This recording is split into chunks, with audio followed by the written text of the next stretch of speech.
City care hospital शहर का सबसे बड़ा और नामी हॉस्पिटल था। यहाँ का मशहूर सर्जन डॉक्टर अरमान अपनी शॉर्टनेस और हुनर के लिए जाना जाता था।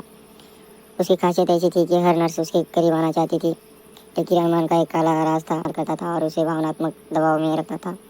यह बात धीरे धीरे हॉस्पिटल स्टाफ के बीच में चर्चा का विषय बन गई। डीएसपी अनामिका को यह शिकायत मिली कि कुछ डॉक्टर नर्सों के साथ गलत बर्ताव कर रहे हैं। अनामिका का सिर्फ कड़क अफसर थी बल्कि और इंसाफ के लिए जीने वाली औरत थी। उसने तय किया कि इस मामले की जांच खुद करेगी, लेकिन अगर वह डीसीपी के रूप में पहुंची थी तो शायद कोई राज सामने नहीं आता। इसलिए उसने एक नया रूप धारण किया, एक नर्स अंजलि के नाम से। जब पहली बार हॉस्पिटल आई तो सभी हैरान हो गए।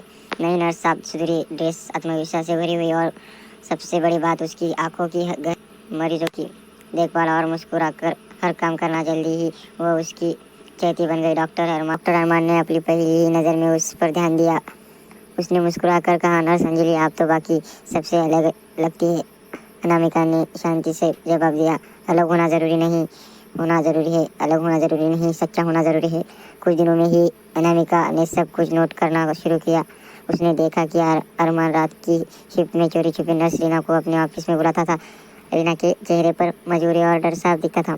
डीएसपी अनामिका का खून खोल उठा, लेकिन उसने धैर्य रखा। उधर अरमान अंजलि डीएसपी अनामिका के नज़दीक आने लगा। उसकी बातों और खासगी से अरमान को एहसास होने लगा कि उसके अंदर कुछ अलग है। एक दिन जब दोनों मंजिलों के वार्ड में साथ थे, अरमान ने कहा, अंजलि, आपको बातें करने लगता है जैसे दिल को सुकून मिल रहा हो।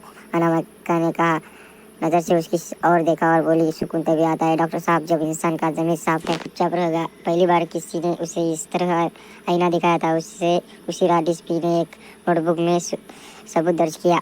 उसने तय कर दिया कि वह सही समय आने पर पकड़ेंगे। लेकिन धीरे धीरे उसका एक सच्चाई भी दिखने लगी। वह गरीबों का इलाज मुफ्त करवाता था, बच्चों को प्यार से गोदी में उठा लेता था, इसलिए दवा खुद जाकर लाता था। अनामिका को समझ नहीं आ रहा था कि यह इंसान पूरी तरह बुरा है या हालात ने उसे बुरा बना दिया है। एक रात जब दोनों अकेले वार्ड में ड्यूटी कर रहे थे, अनामिका ने अचानक कहा, डॉक्टर अरमान, क्या आपको कभी अफसोस नहीं होता कि आपने मासूम लोगों का भरोसा तोड़ा? अरमान की आंखों में नमी हो गई। हाँ, मुझे अफसोस है। मैं जानता हूँ मैंने गलतियाँ की है, लेकिन कई बार अकेलापन और कमजोरी इंसान को गलत राह पर ले जाती है। मुझे खुद में नफरत होने लगी है कि सुनकर अनामिका के दिल में हलचल मच गई। डीसीपी होते हुए भी उसका दिल औरत की तरह पिघल रहा था। उसे लगा कि अरमान को सिर्फ सजा नहीं बल्कि एक दूसरा मौका भी मिलना चाहिए। धीरे धीरे दोनों की बातें दोस्ती में बदलने लगी। डॉक्टर अरमान अनामिका की नज़रों से मोहब्बत लगा। अंजलि, अगर मैं अपनी ज़िंदगी बदल दूँ, क्या आप मेरे साथ रहेगी? अनामिका ने दिल थाम कर कहा, रिश्ते भरोसे से बनते हैं, अपने गुनाहों को बोझ उतारो। उसके शब्दों ने अरमान को उसने रीना से दूरी बना ली और उसके साथ हुई नाइंसाफी के लिए माफ़ी मांगी। अगले हफ्ते हॉस्पिटल में अचानक पुलिस की टीम आई। सबको लगा कि कोई बड़ा केस है।